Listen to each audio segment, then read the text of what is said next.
We think too much and feel too little. Gus German here wants to adopt the country.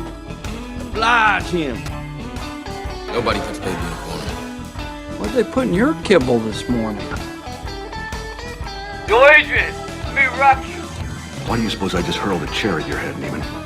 Why so serious? This is the guy behind the guy behind the guy. The lady who put the BS in BSN. It's Carolyn Sheridan from the Ag Health and Safety Alliance. Time once again to see what we can do to help our family farmers. We've got her, Carolyn Sheridan, on the Al Travis Show. Ag Health Safety Alliance.com. Yes. Good morning, Al. How are you? How are you this at the end of this week? It's been a week. 2025 was a crazy year. Just in this line of work, it was crazy. Easy stuff to talk about every day. And then you think, okay, 2026, we'll wind up for the elections. That'll be something here. But no, we start right out of the gates, baby. This has got to be just, it's unbelievable.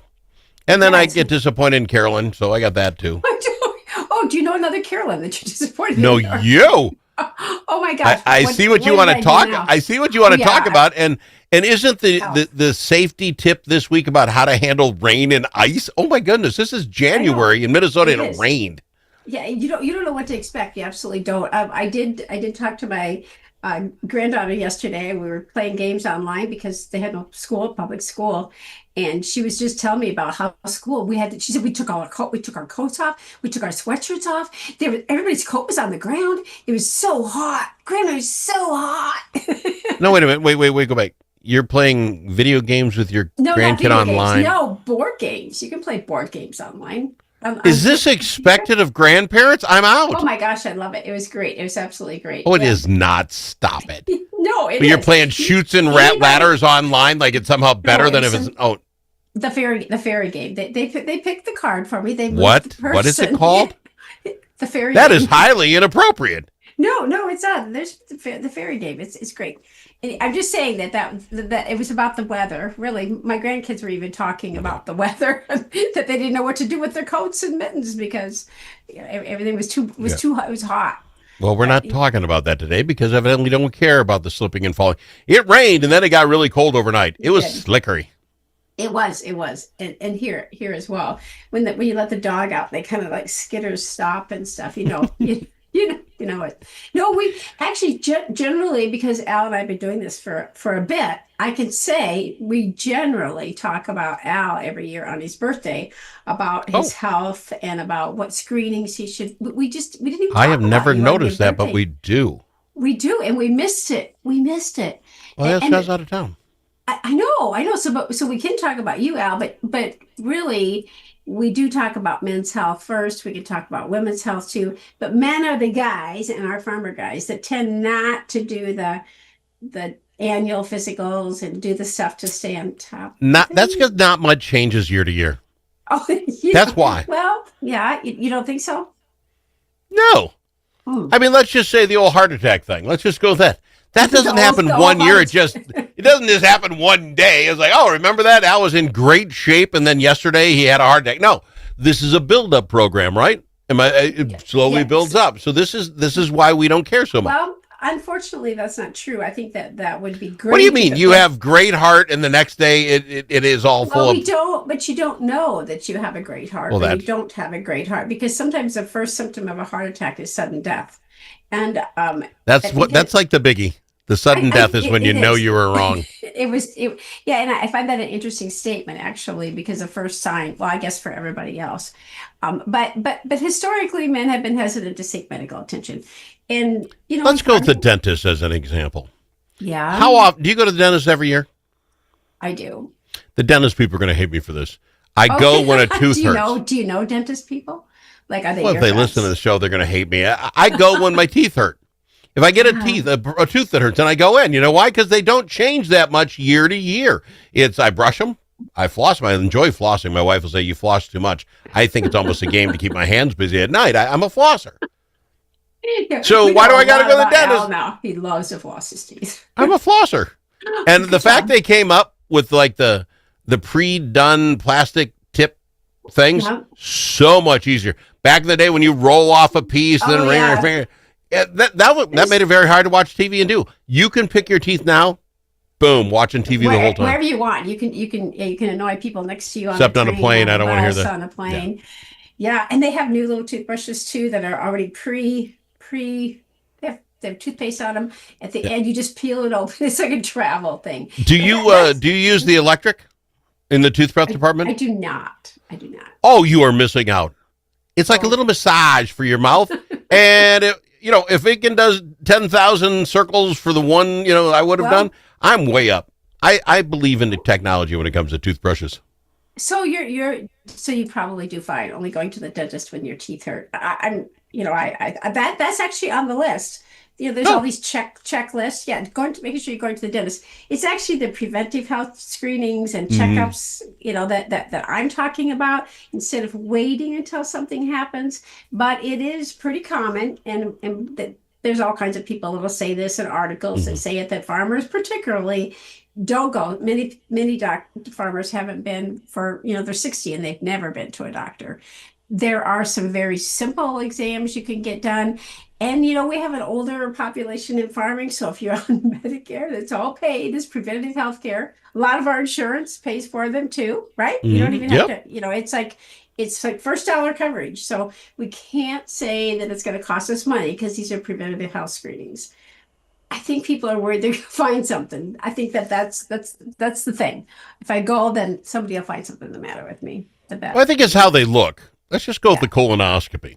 How they look, I think it's a very invasive thing. I really do. I think there's probably nothing more invasive than that. And you're like, okay, Al, any colon cancer family? Nope. Anybody ever die of that? Nope, never did. Well, we're going to do it anyway because your insurance pays for it. That's not a good sale. It's just not. You have some reason to look at me and think there's an issue down there, or are you just taking a gander because you can make $4,000? That's not a good sell to me. Yeah, I think you and I probably said this. Yeah, Al's got his finger raised. He doesn't have his pen. Al, where's your pen? I got it over here. Al raises his pen with important things. Okay. Well, here's my deal. Okay, no one has passed in my family from colon cancer that I know of, right? But they're going to do the check. Every 5 years now, got to have Al take a day off, drink the calcium from hell, and do the thing, right? And that's acceptable, and insurance companies will pay for it. On the other hand, I have members of my family who have died of heart disease, right? Okay. Heart attack, stroke. Here I am, 60 years old, out of shape like nobody's business. I'm a radio guy. For God's sakes, the amount of caffeine I've thrown through this place is nuts. I said, here's what I'd like to do. I'd like you to give me that test, put the dye in there, take a gander. And if, the old Widowmaker's at 90%, maybe we do something about it before I die. Oh, we don't do that. Oh, you don't? Yeah. No, they don't do that. Why not? That to me makes health sense. I think that they're, I tend to be along the same, thought process as you. Want to just screen our whole body at some point and say, give me the full MRI. Slide me in the tube. Yes. Circle in red what we should address first. But there are abdominal aortic aneurysm screenings that you can do. They're quite simple. And most of those fall into that preventative health care. So you're right that there's, let's look at your family history. They start there, and then you also start like, oh, what's my current health status? Can we also go with the idea that the questions they ask, you almost have to study for ahead of time? Do you know what your grandfather died of? No, never met the guy. He was dead before I was born. And you got to go talk to the anybody remember how Grandpa died or Grand? Yeah. It's like a genealogy thing that I don't want to go through. Yeah, I filled out some screening thing. I was at a doctor, and it asked questions about all the people in your family. Write them down here. And I said, well, I think I should. The healthcare professionals like me are probably not going to like me either. And I said, ask for more information as needed. Provide more room if you really want this. I'm like, I was not. I love that. As needed. Ask for more information. I was like, here's another reason why I think we don't go. I'm going to be honest. Okay. For some reason, the Nazis that are some nurses think there's some pride in making you stand on a scale in front of everybody, the whole cattle scale, and put your weight down. Last time I go in, we're walking by, and she goes, I hop on. I said, no, and I told her my weight. I said, I weighed myself naked this morning in my own bathroom. I know what I weigh. Here it is. She took that, didn't she? No. Oh. She goes, "Well, I got to get your height, so stand on this." We put the thing down, and it showed my weight as well, and she did that. Oh. You know what? I don't need the public humiliation. You know what you do? Just, you've seen that chart when people can't describe pain, and it's like happy face, not so happy face, all the way down to ah. Yeah, and you're going to be down there at the end, like with a sad face. Yeah. Yeah, and no, what she needs to do is have that. And as I'm walking with her to the room, it isn't skinny guy, it's not average guys, and she can just circle little pudge ball that look closest to me. And the doctor, who of course evidently doesn't see I'm overweight, will be able to look at the chart and say, "Oh, he's a little pudge ball." Yeah. Do you need an actual number to give me my yearly physical exam? I think not. I'm not sure we're really helping people want to go in and do what I'm suggesting. I'm telling you, these are the things the healthcare. No, these are things the healthcare people can do better, and more people will want to go. I think I did give that suggestion maybe a year or so ago on your birthday or around your birthday, and I'm like, well, when they ask you, I'm like, I always just say no. What's it related to? Is it related to why I'm here today? If yes, sure, I'll step on that scale. Well, how would it be related unless you're coming for some, I don't know, weight loss medicine? And we know where we started. I'm just in to do the blood pressure check, whatever you people do on the annuals, ask if I'm feeling okay, and move on. Well, sometimes they want a trend, or then if they're going to provide prescribe a medication that's based on weight, things like that. But that's not. So then you ask me, Al, this one is Tylenol. You're going to have 2 or 3 tablets. What's your weight? Oh, you're borderline. Take 3. I don't think that's going to. That's not, anyway. So we know there are things that are annoying about going and getting these health screenings done. I fully admit it. I'm not a great patient, and my physician will tell you that. I don't like it either. I do know that there are a couple of things that you could actually do on your own, and we could talk about that after break. There's a couple of things that I would tell you that you could do on your own, that you don't even have to have some invasive procedure that makes you grumpy and crabby and smiley on sad face. Right? I love this. We'll do it right after this. The Al Travis Show. You need a friend at the Capitol who knows how to get things done. And you're in luck, because that's exactly who we are. Your friends at the Capitol. And we deliver results. At Momentum Advocacy, we bring decades of experience in lobbying, public affairs, and crisis communications. From local nonprofits to national corporations, we help you move policy, manage your media, and make your voice heard. We're not just seasoned pros, we're essential partners. Momentum Advocacy, your friends at the Capitol. Learn more at momentum-advocacy.com. You know that car sound that sounds like a cricket playing a banjo? Jay's can fix that. You know when you step on the brakes and your car sounds like a pair of tennis shoes in the dryer? Paul is a guy who specializes in that. And you know that sound that never happens when the mechanic's around? Paul took a whole course on that. If you own a car, you need to know Paul. Paul owns Jay's Auto Shop, 202 North Main Street, Blue Earth, 525-1052, 525-1052.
Easily offended? The Al Travis Show is not for you.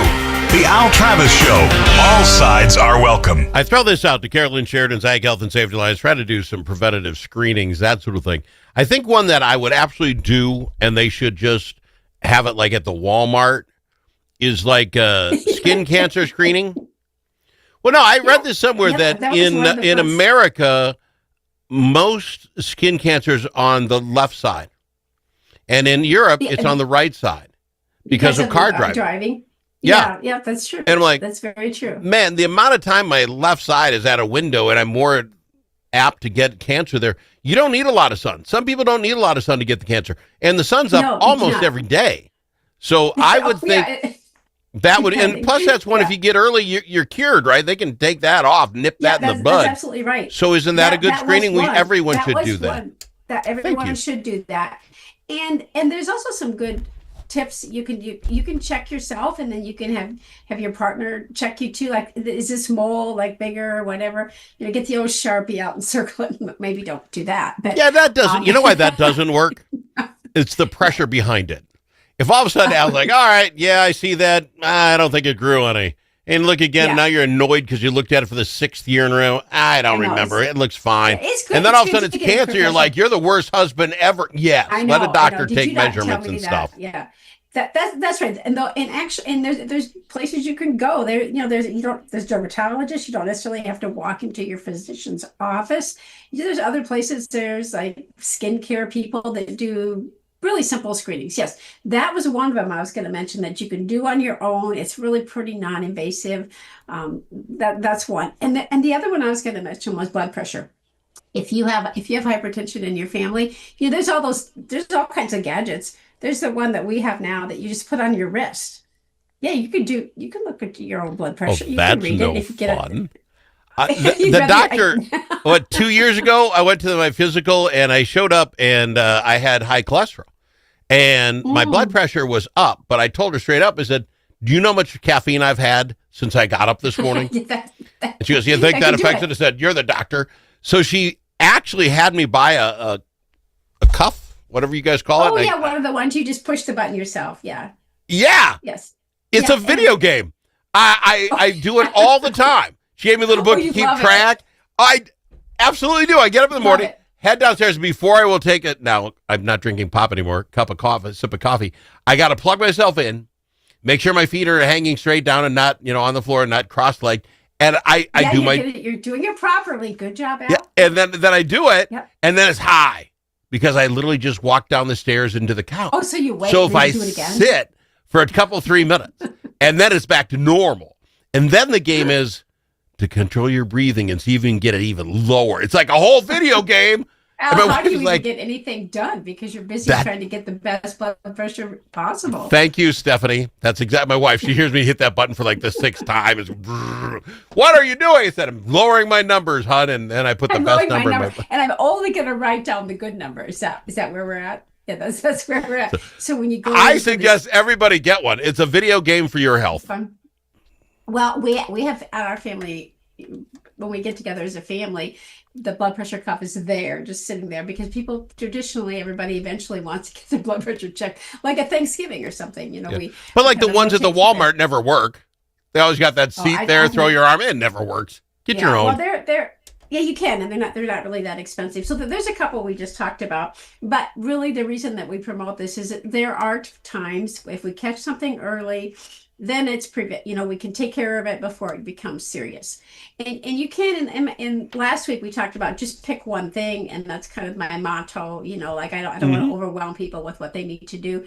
But maybe you could start the year by picking something like, okay, maybe I should have my blood pressure checked, or just get that simple regular physical, have your blood checked. That's pretty non-invasive. Just poke in your arm, and then they'll just look at your blood results. Then you can maybe pick something else. And if we all team up on the nurses and give them the evil stink eye when they want us on a scale, I think we can change the way they do that. Give them the stink eye.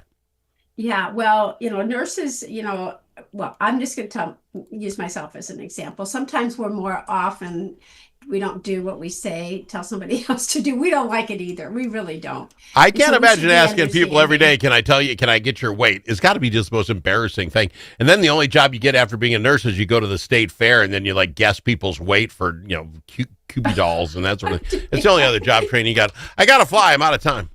Appreciate you, Carolyn. We're going to pick one thing. Pick one health thing. Just start your year off and just follow up on that. Should we go that. with that? We'll go with that. It's Ag Health and Safety Alliance on the Al Travis Show. Thanks, Al.